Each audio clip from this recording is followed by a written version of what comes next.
Nós vamos continuar ouvindo o Senhor, ministrando ao nosso coração a respeito de suas promessas. Pois firme nas promessas do Senhor Jesus nós permanecemos e celebramos e adoramos. E por isso que diante dele nós nos rendemos e prestamos o culto e a adoração. Louvado seja o Senhor por isso. Louvado seja o Senhor por aquilo que ele tem feito. Porque aquilo que ele fez, ele continuará fazendo. Se você experimentou algo do sobrenatural de Deus nesta semana de oração e jejum, saiba que ele ainda tem muito mais.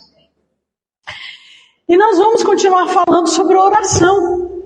Então, firme nas promessas do Senhor, vivendo a intimidade com Deus através da oração e suas promessas. Quando nós aprendemos com o Senhor, não retraia, irmã, pode vir, venha, minha irmã, não para não. Ora, se Deus falou para você trazer água para mim, traga, isso, não pare no caminho. Fechei meu parênteses.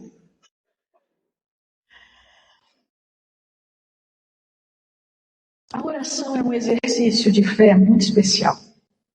E eu gostaria de conversar um pouquinho daquilo que nós aprendemos nessa semana, nesse exercício. E por que oramos? Por que algumas pessoas não oram? Qual é o significado? E que nós pensássemos no texto de Efésios capítulo 1.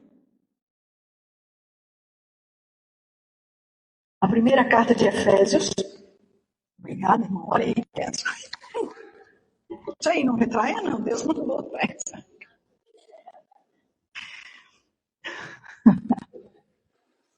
Você que está conosco online, abra sua Bíblia. Nós vamos olhar o texto de Efésios, capítulo 1, versículo 15. E eu gostaria que você fizesse algumas anotações aí. Nós aqui também vamos botar algumas coisas, porque o Senhor Deus tem nos desafiado a colocar em ordem algumas coisas na nossa vida. Domingo passado, de colocar em ordem as nossas finanças. Hoje nós vamos conhecer um pouquinho essa aventura de vivermos a intimidade com Deus através da oração. Então vamos fazer a leitura desse texto.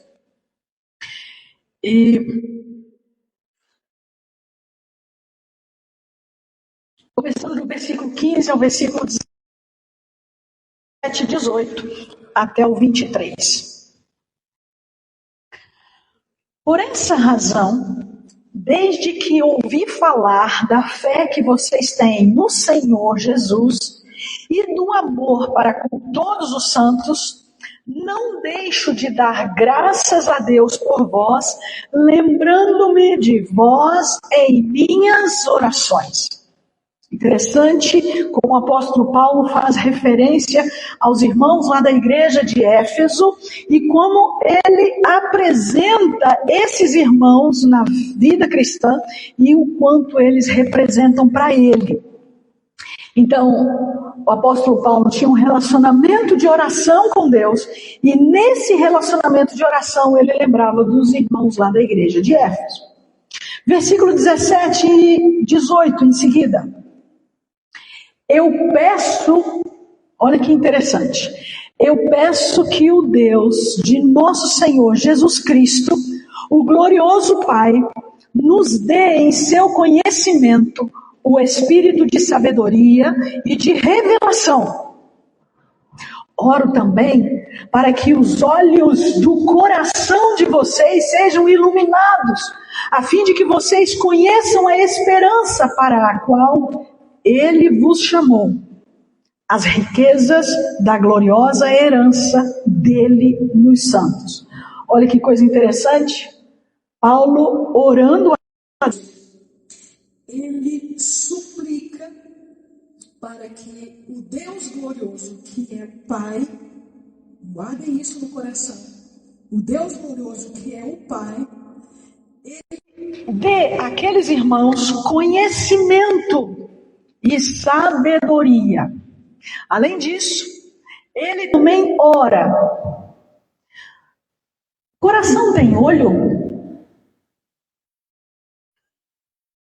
Não tem. Mas por que ele está falando aqui que tem? O coração é um órgão que nós temos que ele mexe muito conosco, não é verdade? Às vezes, assim, os adolescentes ficam olhando para o nada, respirando fundo. Ou às vezes o adulto tem uma reação muito forte, um sentimento, a gente vê a palavra de Deus diz assim, irai-vos, mas não pequeis, porque o oposto do adolescente que fica com... Às vezes o adulto tem aquele sentimento mais intenso, mais impetuoso. E Provérbios diz que aquilo que o olho não vê, então nosso coração tem olho ou não tem olho? Olha o que ele está dizendo, oro também para que os olhos do coração de vocês sejam iluminados. A gente gosta de ver aquilo que nós cremos, aquilo que a gente experimenta na caminhada com o Senhor, mesmo sabendo que é pela fé. E ele continua dizendo, a fim de que vocês conheçam a esperança para a qual ele vos chamou. Muito da fé é racional. Quando a gente vai para Romanos capítulo 12 diz a oração de Paulo, rogo-vos, pois, irmãos, pelas misericórdias de Deus, que apresenteis o vosso culto, como o nosso corpo, como sacrifício vivo, santo e agradável a Deus, que é o vosso culto racional.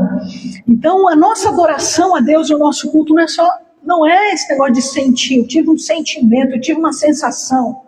É racional, por isso que o olho, por isso que o olhar, por isso que essa metáfora dos olhos do coração tem muito a ver com essa súplica do apóstolo Paulo pelos crentes da igreja de Éfeso. Para que eles enxerguem a esperança pela qual Deus nos chamou e as riquezas da gloriosa herança dele nos santos. Essa herança que nós passamos a experimentar aqui, mas que até que ele venha, nós ainda não temos a sua totalidade. Porque enquanto Jesus não vem para nos buscar, nós ainda vivemos nesse mundo, que é um mundo corrompido, um mundo de impuros lábios, um mundo difícil da gente viver, que a gente precisa buscar o Senhor para nos ensinar a viver.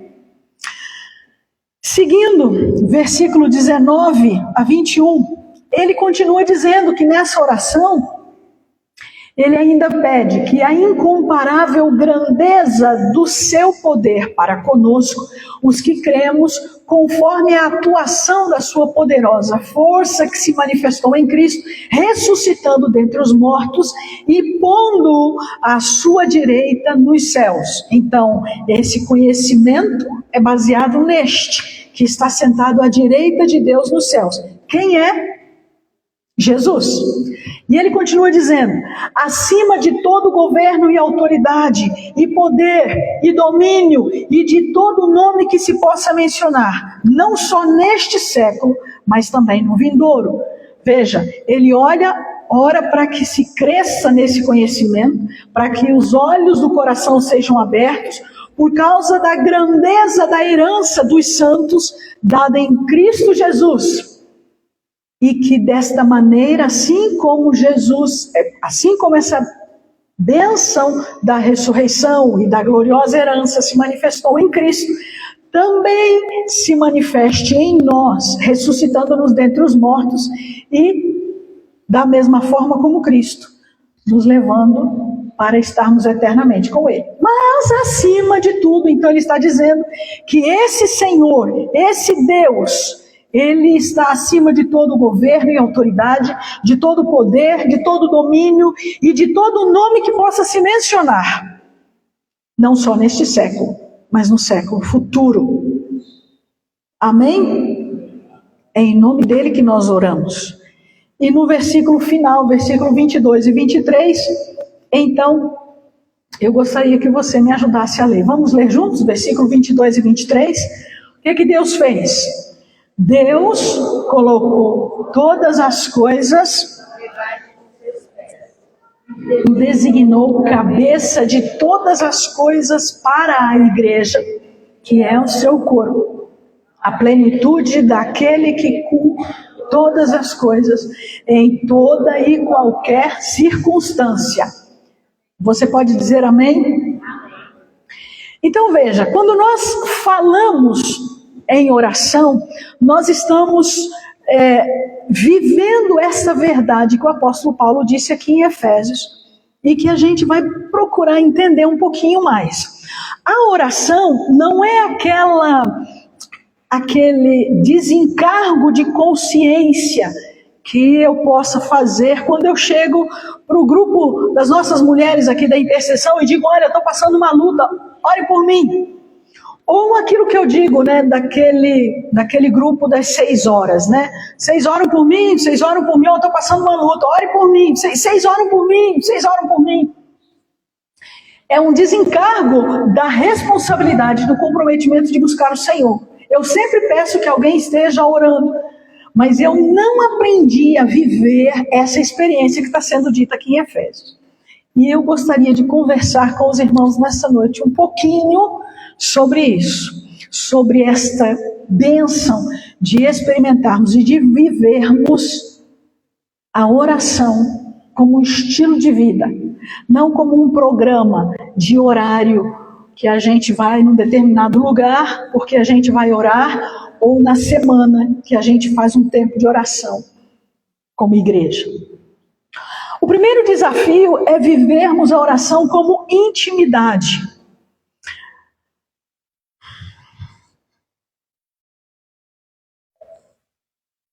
Algum tempo atrás, eu escutei de um casal, de um senhor que era casado, e eu escutei ele dizendo o seguinte: para a gente viver bem no relacionamento conjugal, a gente não pode falar tudo para a esposa. E aí eu falei, por que não pode falar tudo para a esposa? Ah, porque é muito complicado. Cabeça de mulher, você não vai entender. E estava falando para mim, né? Cabeça de mulher. E aí eu fiquei pensando enquanto eu olhava aqui, eu disse, pode ser que talvez eu também haja assim com Deus. Ah, por que eu vou falar tudo para Deus? Deus conhece tudo. E às vezes os filhos dizem a mesma coisa. Ah, não vou nem falar para minha mãe ou para meu pai, porque eles não vão entender. Não vão entender. Então por quê? Como é que eu vou falar com Deus? Por que eu falo com Deus? Eu não consigo. Porque Deus não vai entender. E é esse entendimento que o princípio bíblico vem quebrar em nós quando fala que oração é intimidade. E aqui tem essa frase aqui final, que é uma coisa que nós já falamos em outro momento do culto, que quando nós oramos, ou quando estamos estudando Apocalipse, nós devemos estudar Apocalipse como que sentindo saudade de um lugar onde a gente nunca esteve, mas que foi de onde nós viemos. Da casa do Pai. Faz sentido isso para você? Se você não consegue viver intimidade com Deus hoje, como é que você está indo para o céu? Porque você vai viver para sempre com Ele. Você já se pegou pensando nisso? Se você não consegue ter um tempo de oração, como é que você vai para o céu? Porque lá não tem outro lugar para a gente ir. É na presença do Pai que a gente vai estar. Aqui a gente tem um tempo de culto, a gente tem um tempo de adoração, a gente vem para quarta-feira, a gente ora, a gente tem a semana de oração e termina a semana e depois. Mas lá no céu não. Então eu coloco aqui, é uma estranha saudade que vive dentro de nós. É isso que precisa me desafiar a buscar o Senhor em oração. Não é a dificuldade de alguém ou o pedido de alguém que me faz levar que me faz buscar Deus em oração. Não é porque alguém chegou para mim, por exemplo, a minha família de oração, né, desse ano 2025, eu vou buscar o Senhor por causa da família que eu estou orando. Certo, irmão Juliano, irmã Fabiana, que é a nossa família. Eu não vou buscar o Senhor por causa dos irmãos. Ao contrário, eu tenho que ter um relacionamento de intimidade com o Pai, para que em algum momento eu digo, Senhor, e apesar de todas essas coisas, daquilo que a gente já tem falado e conversado, eu também tenho um assunto aqui, a essa família. Percebe?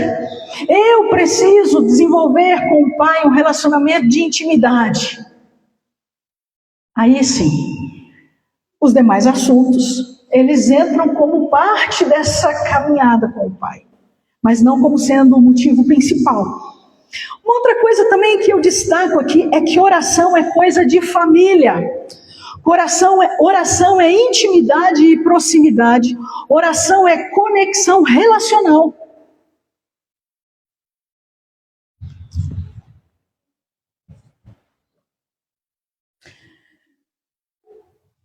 Pare e pense agora você um pouquinho. Qual é a lembrança mais doce, mais prazerosa que você tem com o seu pai? Feche um pouquinho seus olhos aí agora. Só você. Pense nisso.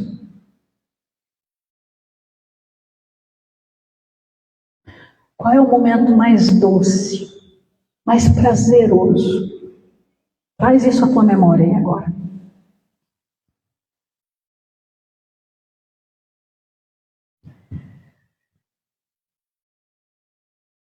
Na sequência, ainda de olhos fechados, pensando nessa lembrança. Como é que você se sente? Como é que está o teu coração? Como é que estão os teus batimentos cardíacos?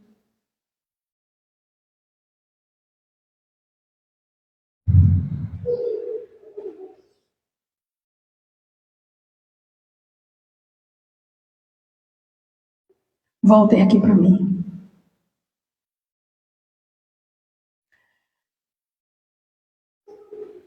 Por isso que eu pedi para você lembrar de uma coisa doce, prazerosa, amável.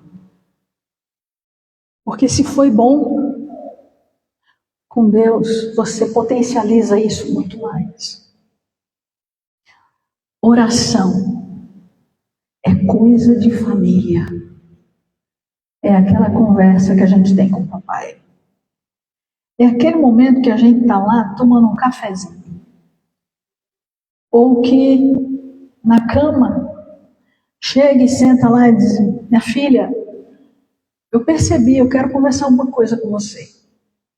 E aquele papo, aquela conversa, aquilo de 5, 10 minutos se transforma em 1 hora para mais. Oração é intimidade, é proximidade, não é uma lista. Então eu tenho aqui uma lista, eu tenho que fazer aqui essas orações. Não é que a gente não possa fazer quando nós estamos aqui no nosso tempo de vigília, ou quando estamos no nosso culto aqui de oração, que a gente tem nossas áreas de oração e a gente intercede pelo que está lá. Essa não pode ser a sua única conexão com o papai. Essa não pode ser a sua única conexão com Deus. O que é intimidade? O que é intimidade? Você que está com a gente na internet pode responder. Eu vou perguntar aqui alguns, eu quero ouvir algumas respostas daqui, você daí pode responder também. O que é intimidade, queridos? Quem me ajuda? Relacionamento? Conhecer profundamente. O que é intimidade? Eu não entendi. Proximidade, né? Confiança.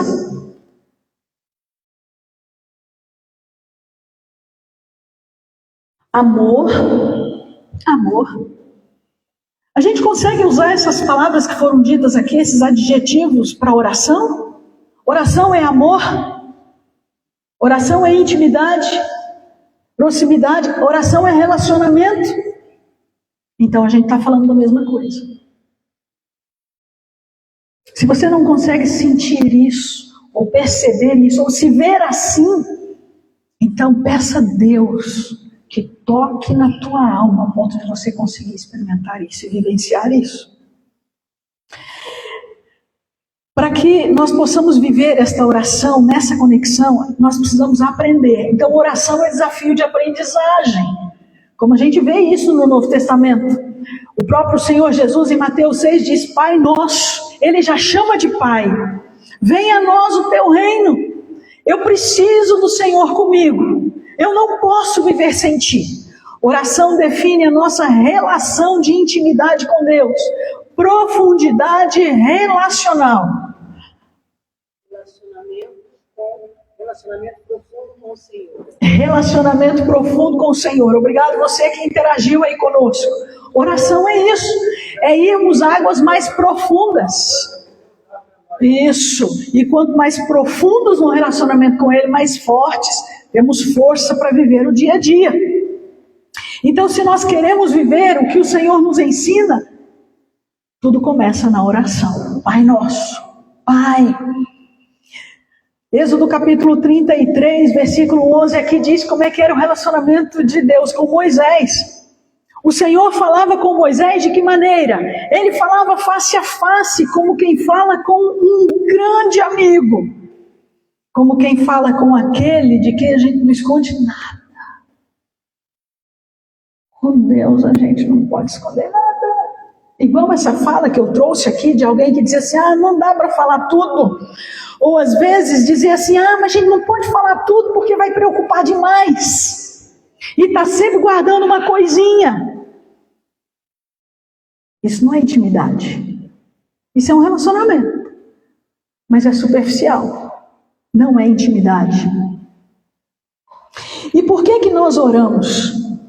Ou por que algumas pessoas não oram ou param de orar? Tem aqui duas palavras. Uma é controle e outra submissão. Há um cântico que diz assim, tudo a Cristo a ti entrego, corpo e alma, eis-me aqui. O submissão é dizer, eu não dou nenhum passo se Deus não der. Eu não vou a nenhum lugar se o Senhor não fizer. A palavra de Deus nos ensina que certa vez uma família estava para fazer uma viagem e a palavra diz que não se faz. Olha, amanhã ou tal dia eu vou para tal lugar. Não é assim. Eu tenho que dizer, olha, eu vou para tal lugar, ou eu faço esse ou aquele negócio, se o Senhor quiser, ou se o Senhor for. Mas às vezes nós temos tanto controle das coisas, nós temos tanta dificuldade de permitir que Deus assuma as rédeas da nossa vida, que a gente vai fazendo e vai metendo os pés pelas mãos, e depois quando dá errado a gente corre e pede a igreja para orar, pede o vizinho para orar, pede aquele cristão para orar, ore por mim. Vocês oram lá, vocês oram porque a situação está difícil, mas eu não orei antes. Eu não coloquei, não sujeitei a autoridade de Deus, então eu não perco o controle, eu estou no controle, eu seguro as rédeas, porque eu não me submeto à autoridade de Deus na minha vida. Oração é isso. Oração é bem o oposto disso. Eu pego o controle e dou para Deus. E eu declaro a minha total incapacidade e total submissão. Desde fazer a viagem, como foi dito ali, de um emprego, de um estudo, de uma viagem, qualquer coisa. Eu vou comprar, vou vender, será que Deus quer? Eu vou esperar que Ele decida por mim, porque Ele tem o melhor para mim. A oração é deixar tudo na mão do Pai. Tudo a Cristo a ti entrego, corpo e alma, eis-me aqui. Tudo na mão do Pai. E dessa forma, então, eu posso escolher os dois caminhos, um dos dois caminhos. Ou me submeter à total ação de Deus. Então, eu reconheço que eu não sei resolver, eu não sei fazer. E eu vou deixar fazer. Ou eu tentar controlar a situação. Se eu tentar controlar a situação, nós já sabemos onde vai dar essa coisa. Não vai a lugar nenhum. Mas aqui, preste atenção. Davi, certa vez, ele conta que os ímpios prosperam e se dão bem na vida. E ele diz que nós não podemos olhar para a prosperidade do ímpio e achar que nós... Olha aqui para mim. Se você está... Apóstolo Paulo está dizendo isso. Se você está pensando em Deus e esperando Deus somente para esta vida, ele diz que você que eu sou, nós somos miseráveis. E esse é um dos princípios da oração. A oração não é só para agora. Eu não oro, eu não devo orar ao Senhor só para Ele me ajudar a pagar a conta de luz que vence esse mês. Eu preciso orar pedindo que Deus me ajude no controle financeiro de toda a minha vida. Não é para pagar a conta desse mês. De quem é o controle da sua vida? É de Deus ou é seu? Amém, meu irmão. Amém. O que é que Deus quer de nós na oração? Um cristão lá dos Estados Unidos, chamado Kierkegaard, ele é um cristão presbiteriano. Ele foi, porque não está vivo. Ele diz o seguinte, que o caminho da fé é um risco. Os heróis da fé, eles aparecem depois de uma declaração que a fé é a certeza daquilo que a gente não vê, mas aquilo que a gente espera. Então, quando eu oro ao Senhor, quando eu vivo um relacionamento de intimidade com o Senhor, eu vivo um relacionamento de intimidade com alguém que eu não vejo, mas eu tenho certeza que existe, e eu converso com Ele de coisas que eu necessito, que eu preciso de transformação, ou de cura e de libertação, que eu também não vejo, mas eu espero. Percebe? Onde é que nós chegamos? Por isso que fé é um caminho de risco. Mas nós temos a certeza quando nós estamos fazendo aquilo que agrada a Deus, aquilo que honra a Deus. Quando você está fazendo aquilo que Deus quer que você faça, você pode ter certeza que Ele honrará você, que Ele virá ao teu encontro, que Ele se revelará a você. E essa característica da relação profunda com Deus, ela traz aqui alguns pensamentos. Primeiro, eu perco o controle, então eu preciso perder o controle de todas as coisas. Eu preciso perder a mim mesma, ou a você mesmo, para sempre. Então, o que o apóstolo Paulo diz em Gálatas capítulo 5, versículo, Gálatas 2:20, Gálatas capítulo 2, versículo 20. Não mais eu vivo, mas Cristo, a vida que eu vivo nessa carne, nessa terra, no século 21, vivo na fé do Filho de Deus, o qual me amou e se entregou a si mesmo por mim. Então eu preciso me perder nos braços do Pai, eu preciso me deleitar nos braços do Pai, eu preciso me entregar totalmente e deixar que Ele conduza a minha vida. Eu preciso entregar o equilíbrio da minha vida a Ele. E deixar de pensar nas soluções que eu teria. Eu preciso dar as rédeas da minha vida para o Pai. E deixar que Ele assuma o controle. A gente está falando tanto de controle, né? É mais ou menos você estar na sala da sua casa e alguém tem o controle e você senta ali e vê o que a outra pessoa que tem o controle está direcionando. Às vezes não é um exercício bom da gente fazer, correto? Não é isso? Você já esteve visitando uma família ou numa casa em que você sentou e ficou ali e aquele negócio ia para um lado para o outro, você estava ali, dizia, mas você está vendo isso aí? Não, é porque colocaram aí. Nem me perguntaram, mas estão controlando ali, estão colocando em algumas coisas, seja o que for. A vida da gente também é assim. Quando você entrega o controle da sua vida para o Senhor, Ele leva você aonde Ele quiser. O que é bom do controle do Senhor é que Ele te diz o que Ele está fazendo com você. Ele diz para você onde é que Ele quer te levar. como Ele quer conduzir você. E você sabe onde você vai chegar. Por isso que a oração é esse compartilhar do coração, que você pode dizer para o Senhor: Senhor, eu não estou entendendo muito bem isso aqui.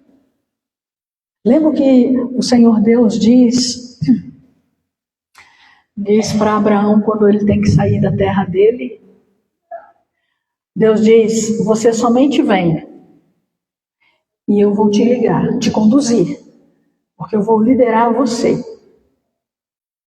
E ele pega o filho dele, deixa a mulher dele lá, que devia estar preocupada e cheia de perguntas, porque ele estava saindo com o filho, mas não sabia para onde ia. Provavelmente ele diz: o Senhor está querendo me levar ali. E ele falou para levar o Isaac junto. Então eu vou levar, porque o Senhor está pedindo. Era tudo que ele sabia.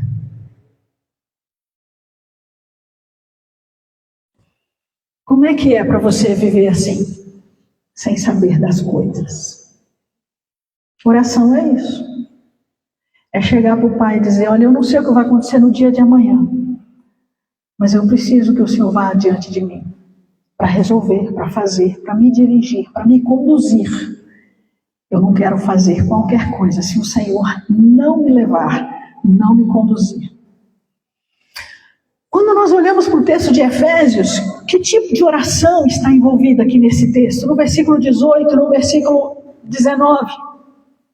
Olha que coisa interessante aqui. O apóstolo Paulo está falando muito claro de conhecer a Deus, de ter saudade de uma profundidade relacional com o Pai. Eu não sei dos irmãos, mas tem muitos momentos que eu fico lembrando de algumas coisas que meu pai falava e outras coisas que minha mãe falava. E às vezes até eu digo: dona Jandira, se a senhora estivesse aqui, né, ia falar isso. Pastor Antônio, se o senhor estivesse aqui, pai, o senhor ia falar isso e isso. Por causa dessa intimidade relacional, daquilo que se falava, daquilo que se conversava. Como é que é o nosso diálogo em casa, a nossa conversa em casa? A gente tem esse tempo de bate-papo? A gente tem, irmãos? Eu acho que nós precisamos começar a desenvolver esse tempo de bate-papo na nossa família, na nossa casa, para a gente conversar, para a gente abrir o coração sem medo, porque é na família que a gente tem um lugar livre para poder falar o que a gente quer. É na família que nós somos amados. É na família que a gente não vai ter que usar máscaras para nos proteger. Isso, principalmente com os netos, né, irmã Mauri? Isso mesmo. Então, olha o que o apóstolo está dizendo. Eu peço que o Senhor, o Deus do nosso Senhor Jesus Cristo, o glorioso Pai, Ele chama de Pai. Essa conversa, essa forma de tratar Deus, é assim que Ele quer que nós nos relacionemos com Ele. Da mesma forma como Ele quer que nós nos relacionemos como irmãos. Eu não posso chamar a Vivian, não posso chamar a Benelúcia, não posso chamar a Amanda. Mas a minha irmã Amanda, minha irmã Vivian, minha irmã Benelúcia, meu irmão Lucas. E às vezes a gente tem um hábito que a gente ainda coloca os apelidos. A coisa ainda vai ficando pior. Porque nome é poderoso na nossa vida. E por isso, quando o apóstolo Paulo está falando assim: eu oro que o nosso Deus, eu oro para que Deus, o Deus do nosso Senhor Jesus Cristo, o glorioso Pai, no seu conhecimento, vos dê conhecimento. Você quer conhecer o relacionamento com esse Pai? Então se aprofunde no relacionamento com Ele. Às vezes nem sempre o relacionamento com pai e mãe é um relacionamento tão suave, tão cheio de flores. Porque relacionamento é afiar o ferro no ferro. Mas a gente se ama. E o que é bom é que no final das contas a gente diz: mãe, a senhora tinha razão, pai, o senhor tinha razão, filho, você tinha razão nisso. Eu quero aprender um pouco mais com você sobre isso. Isso é intimidade. Isso é desenvolver a intimidade. E quanto mais nós vivemos esse relacionamento, mais a gente conhece um ao outro. Tim Keller diz o seguinte, que orar é o nosso modo de participar da felicidade de Deus. Orar é o nosso modo, permitido por Deus, para participarmos da alegria, da felicidade de Deus. Porque é quando nós vamos a Ele, quando a gente derrama o nosso coração a Ele. Pai, eu tenho dificuldade, não estou entendendo meu pai nem minha mãe aqui na terra, não estou conseguindo entender. Eles falam uma coisa, mas eu estou sentindo outra. Me ajuda a me relacionar com eles. Pai, meu esposo, está difícil entender o que ele está falando. Pai, minha esposa, que difícil. Quando ela está assim, naqueles dias, é difícil chegar até perto. Me ajuda, Pai.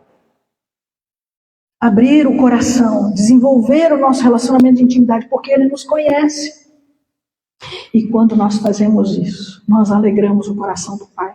Quando nós vivemos uma semana como essa, de buscarmos o Senhor em oração, nós alegramos o coração do nosso Deus. Um livro escrito por Paul Yong-Cho a respeito da oração, quando ele fala que a oração é a chave do avivamento, ele diz que buscar o Senhor é desfrutar de todas as bênçãos mais preciosas. Quando a gente está perto de Deus, nessa intimidade através da oração, nós desfrutamos o que tem mais precioso com Ele. E quanto mais estamos com Ele, mais Ele se revela a nós. O apóstolo Paulo está dizendo, esse poder de Deus se manifestou em Cristo, ressuscitando-o dentre os mortos e pondo-o à direita nos céus. E deu a ele o poder que está acima de todo governo e autoridade. Poder e domínio. E para que o nome de Jesus Cristo esteja acima de todo e qualquer nome. Pelos séculos dos séculos. Não somente esse, mas o que está por vir. Há uma questão aqui muito especial na oração. Nós oramos ao Pai, mas nós oramos em nome de Jesus, por causa disso aqui. Há algumas pessoas que eu já ouvi orarem e que dizem em nome do Pai, do Filho e do Espírito Santo. Não existe isso. A oração, ela é a Deus, o Espírito Santo de Deus traduz aquilo que meu coração e meus lábios estão falando, em nome de Jesus, porque foi Jesus que me deu acesso ao Pai.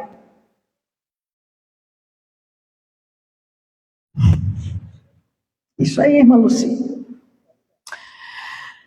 No Pai, há algumas coisas que são muito especiais. No Pai nós temos segurança profunda no coração e a certeza que as nossas necessidades serão satisfeitas. A necessidade de amor e de afeto. Aqui, irmãos, há algumas coisas que às vezes trazem alguma dúvida para nosso raciocínio. Se nós não fomos amados, se nós não fomos cuidados pelos nossos pais terrenos, muitas vezes se gerou em nós uma ferida, uma dor, e isso nos impede de olhar para Deus e entender que Ele vai cuidar de nós nessa dimensão, nessa proporção. É como se a paternidade humana embaçasse o relacionamento com a paternidade divina. Mas aqui, queridos, eu quero abrir um parênteses e dizer o seguinte: somente na cruz de Cristo Jesus, lavados e remidos pelo sangue do Senhor Jesus, é que nós podemos ter a ressignificação da nossa identidade, da nossa paternidade. E entender que Deus é para além da paternidade humana. Ele jamais nos deixará. Assim como ele diz em Josué, nunca te deixarei, nunca te abandonarei. Deus aqui está mentindo ou falando a verdade? No que você crê? Isso aí, irmão Mauri, eu também creio nisso. No entanto, você pode escolher crer na verdade que o teu coração prega a respeito da paternidade. Se a tua paternidade divina é baseada na paternidade humana, então lamento informar que não é muito legal, não. Mas se você consegue permitir que Deus ressignifique a paternidade e traduza no teu coração o significado dessa paternidade como a paternidade de Deus para com você, então eu tenho certeza, você pode crer no que Deus está falando. Nunca te abandonarei, eu nunca te deixarei. Ele é aquele Deus, é aquele Pai, que mesmo quando nos corrige, Ele nos corrige com amor. Hebreus diz que nós não entendemos no momento em que estamos sendo corrigidos, mas essa correção trará ensinamento para nós depois. Se algum filho aqui disser que aquela hora que o pai ou a mãe estava castigando, estava admoestando, estava dando aquela cintada assim, aquela, né? Que era uma coisa boa, maravilhosa, que era legal, eu não sei não, acho que você vai estar mentindo aqui. Mas tudo bem, se você disser que foi legal, estava sendo bom aquele momento. Eu só posso dizer hoje que foi legal. Mas na hora que acontecia na minha carne, aquela bronca, aquele castigo, aquela surra, aquela chateação, aquilo não era bom. Ficar uma semana de castigo, no meu quarto estudando para melhorar minha nota, sem poder brincar com as minhas amigas, sem poder me relacionar com as minhas amigas, só para corrigir aquilo lá, aquela nota que eu tirei, aquilo não era legal. Mas eu sei que foi bom, hoje eu digo isso. Por isso que Hebreus fala, mas quando a correção é feita com amor, essa lembrança é uma lembrança que restaura qualquer dor, qualquer sentimento ruim que possa ter no seu coração.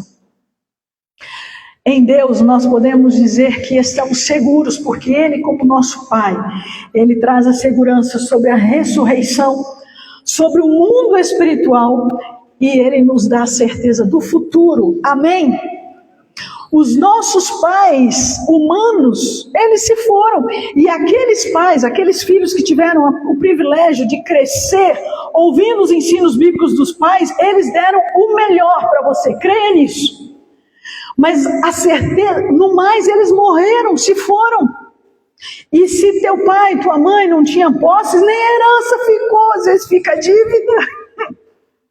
Mas o que o Senhor Deus nos garante, e é por isso que Ele nos dá a certeza, é que nós viveremos para sempre, essa ressurreição eterna, é que até que Jesus volte, Ele continua olhando para nós e cuidando de nós. Então esse mundo espiritual está sendo moldado, transformado, para que o nome de Deus seja glorificado na minha vida e na sua vida.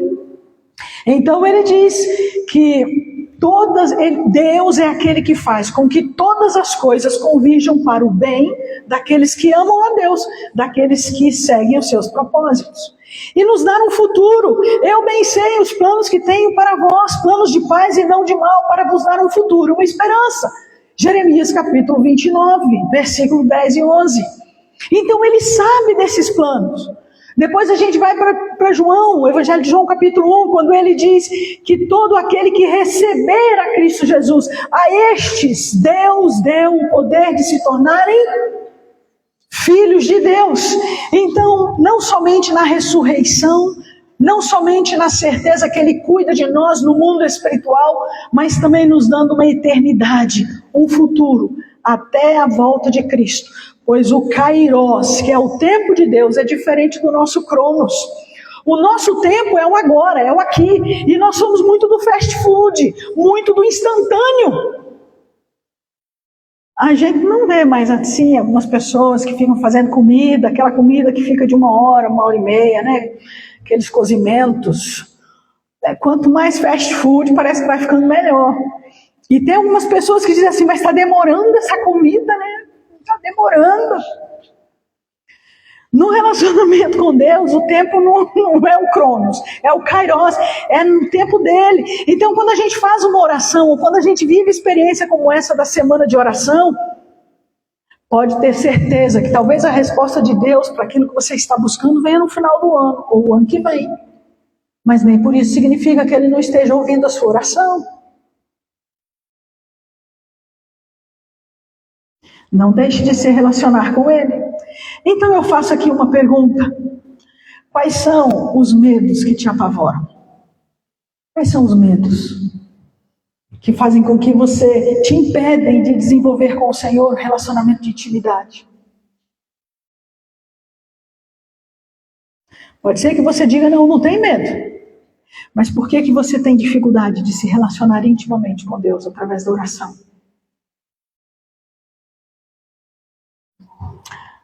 O versículos 22 e 23 que lemos diz que Deus colocou todas as coisas debaixo dos pés de Cristo Jesus e designou Cristo Jesus como cabeça de todas as coisas para a igreja, que é o seu corpo, a plenitude daquele que cumpre todas as coisas em toda e qualquer circunstância. Você crê nisso? Então, se Cristo é o Senhor da igreja, e se Ele deu essa autoridade ao próprio Cristo, para que Ele faça em nós e através de nós a sua boa, perfeita, agradável vontade, então o que eu devo fazer? Entregar o controle a Ele e ser submissa a Ele, ou governar a minha vida? Você pode fazer a escolha. E eu aqui tenho um desafio para nós hoje. Você pode viver a plenitude de Deus, na dependência do Senhor. Você pode viver rompendo em fé, na certeza que Deus está cuidando de todas as coisas. A segunda questão é que somente na igreja é possível cumprir a missão que o Senhor Deus deu a Cristo Jesus. É impossível viver o senhorio de Cristo desconectados da igreja.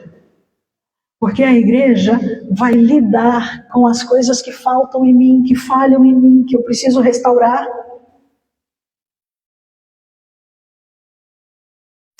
Deus sempre está presente em tudo o que fizermos e decidirmos. Por isso, você pode escolher. Ou você assume a decisão dizendo, não, nem tudo eu vou consultar o Senhor Deus. Ou você pode dizer, Deus estará presente em tudo o que eu fizer e em tudo o que eu decidir. Se Ele não decidir por mim, eu não decido nada. Aquela palavra que quando a gente pergunta assim, olha, nós vamos ter o culto, nós vamos ter aquela atividade, nós vamos ter o evangelismo, e a pessoa diz assim, se Deus quiser eu vou. Não é disso que nós estamos falando. Deus está falando assim, olha, minha vida financeira está um caos. Eu quero que Deus assuma o controle. O que você acha que Ele vai fazer? Ele vai deixar você na berlinda ou Ele vai assumir o controle? Amém, meu irmão? Olha, eu não sei orar como o Senhor Deus nos ensina.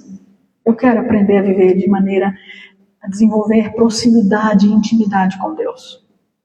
Você acha que Deus vai te ajudar? Sim ou não? Mas você vai precisar tomar a decisão. Eu quero. Então tenha o teu tempo lá com o Senhor. Decida isso. Deus precisa de uma igreja que ore. E a igreja do Senhor é a igreja que ora. Uma igreja que tem oração só como um programa não é a igreja do Senhor. A igreja do Senhor é aquela que tem a oração como estilo de vida. E eu sonho um dia que a IBEV se torne essa igreja. Que a gente tenha a oração como estilo de vida. Que a gente não precise ter motivos de oração para estarmos na presença do Senhor. Mas que a gente busque ao Senhor, porque se não buscarmos, sentiremos falta de alguma coisa. Eu sonho com famílias que os filhos vejam os pais de joelhos, orando por eles, intercedendo por eles. Famílias que às vezes o filho abre o olho, o pai e a mãe estão ajoelhados ali ao lado deles, orando, intercedendo. Eu sonho com famílias que se reúnam juntos para estarem orando ao Senhor, uns pelos outros. Eu sonho, não somente em famílias que orem no momento da refeição, mas que quando os filhos saem, oram por eles quando estão saindo. Quando os pais saem, oram porque estão saindo. quando voltam, celebrem e oram, porque voltaram, Deus protegeu e o Senhor Deus guardou. Você já percebeu que às vezes as pessoas saem de casa, mas não voltam? Numa celebração de Natal esse ano aqui em Curitiba, uma família esqueceu alguma coisa em casa. E aí o pai foi em casa buscar. No caminho houve um acidente. E ele morreu. Na noite do dia 24. E às vezes os que ficam dizem, puxa, eu podia ter amado mais. Eu podia ter beijado mais. Beijado meu pai, beijado a minha mãe. Eu poderia ter dito, pai, eu te amo. Mãe, eu te amo. Irmão, eu te amo. Irmã, eu te amo. Esses dias, fazendo aquela faxina lá em casa, eu encontrei uma carta de mamãe para mim. E num parágrafo, porque ela escrevia bastante, e num parágrafo ela disse, filha, a igreja aqui resolveu mandar uma oferta para você. E como eu sei que você é muito fiel, eu já tirei o dízimo da oferta. Isso é intimidade? Isso é intimidade. É claro que ela podia ter deixado, mas era uma prática nossa desde pequeno. Desde pequeno em nossa casa, quando eu tive o meu primeiro trabalho, meu primeiro emprego com os meus 12 anos. Meu patrão entregava o dinheiro para eles e ela sentava comigo e dizia, vamos aqui fazer a contabilidade desse dinheiro. Então saía o dízimo, saía uma oferta, saía um valor para uma poupança, e já imagina uma menina de 12 anos trabalhando, quanto que ganha, né? Mas enfim, e depois administrava o restante. E mesmo quando eu já era grande, ela então faz e diz, olha, já descontei o dízimo. Isso é intimidade. Teus pais sabem de você? Sabem dos teus sonhos, dos teus planos, dos teus projetos? Teu cônjuge sabe dos teus sonhos, dos teus projetos? Um outro exemplo de um casal, de repente o esposo chega em casa e diz, olha, fulano de tal me procurou dizendo que você queria trabalhar. E aí ela disse, assim, os olhos brilharam. E o que você respondeu? Ué, óbvio que não, que você não quer trabalhar. Mas como assim? Sim, você não quer trabalhar, porque eu sustento a nossa casa. E ela disse, mas eu sempre quis, e eu falo aqui em casa. Ah, você fala aqui em casa, mas não é verdade do teu coração. Ela está trabalhando. Ela está trabalhando. Quando a gente não conhece o coração do outro, fica muito difícil a gente viver intimidade. Fica muito difícil. Teve uma outra vez um casal, era aniversário de casamento.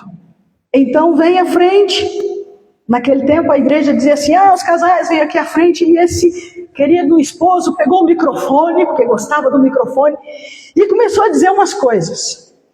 E a esposa olhava para ele assim. Eu falei, depois vai ter algum acerto ali, não é possível, né?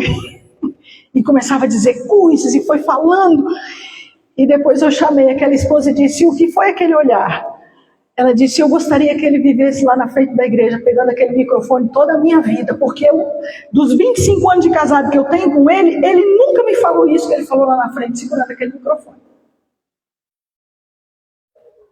25 anos de casados.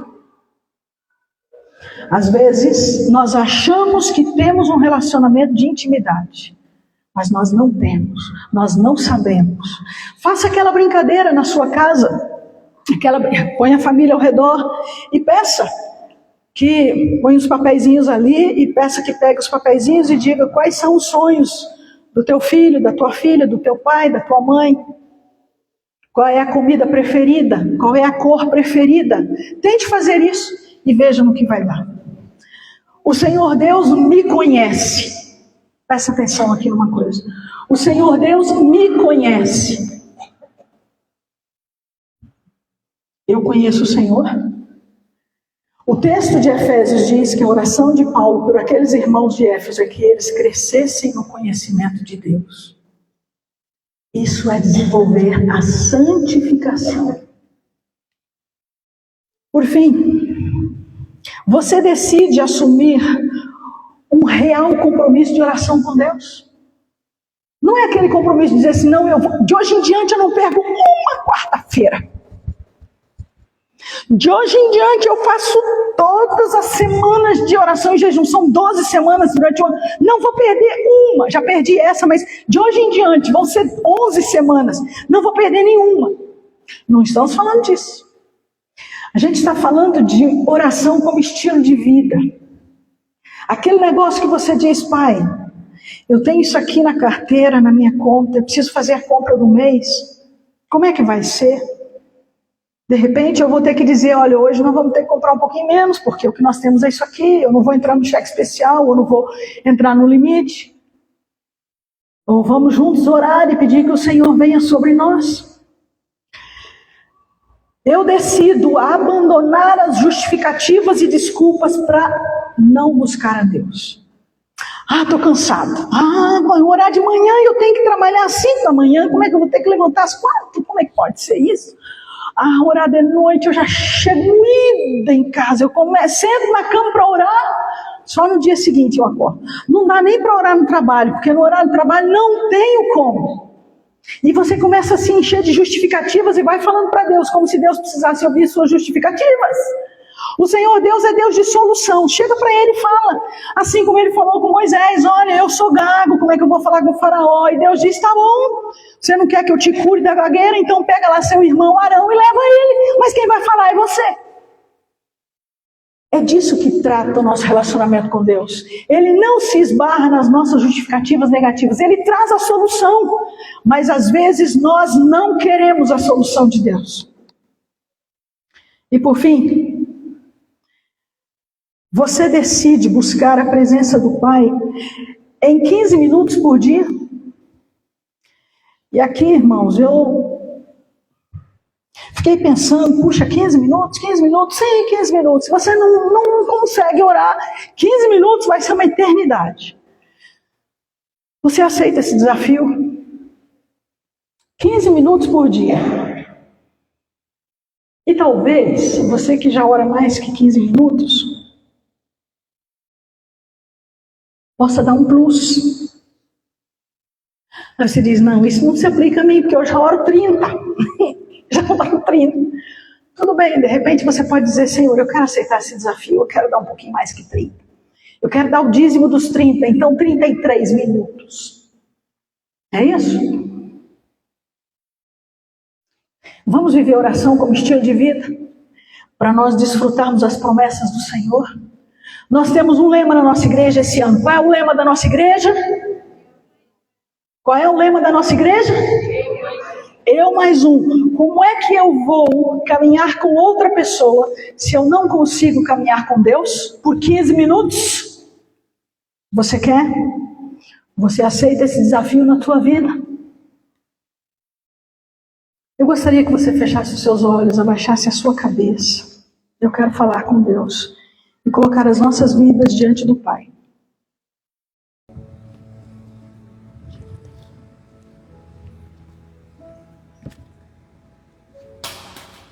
Pai, nós estamos na Tua presença, dizendo que estamos tomando uma decisão de entregar o controle total e irrestrito das nossas vidas, com tudo que temos e somos, ao Senhor.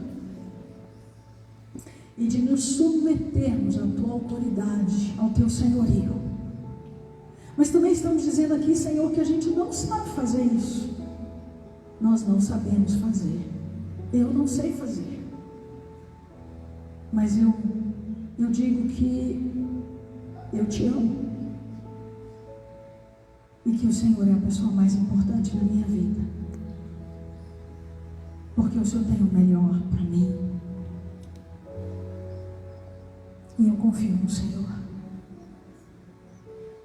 Então, Pai, nós aqui, tem alguns que estão em pé. firmando compromissos com o Senhor. Estão firmando um compromisso de ao menos desenvolver a intimidade com o Senhor por 15 minutos todos os dias. Nós também não sabemos como fazer, mas aqui estamos pedindo que o Senhor nos ensine. Nos ensine a nos desligarmos do mundo por ao menos 15 minutos, nos derramarmos nos teus braços,